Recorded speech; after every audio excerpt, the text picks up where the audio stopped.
এই সামনে যে জ্যামটা দেখতেছেন এটা হাউস বিল্ডিং থেকে কুইল বিশ্বরূপ অব্দি, আর অপোজিট সাইডে এটা হচ্ছে টঙ্গী স্টেশন পর্যন্ত। এর মূল কারণটা হচ্ছে এই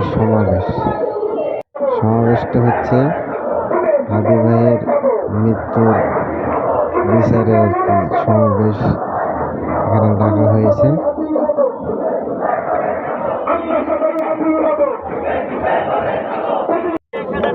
আমি ভাই এয়ারপোর্ট থেকে হাঁটে আসলাম, পুরো রাস্তায় জ্যাম।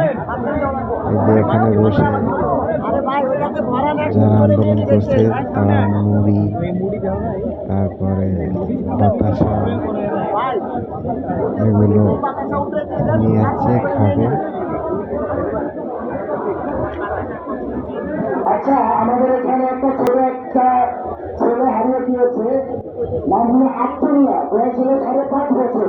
তাই একটু সবাই একটু আশেপাশে দেখেন তো এখানে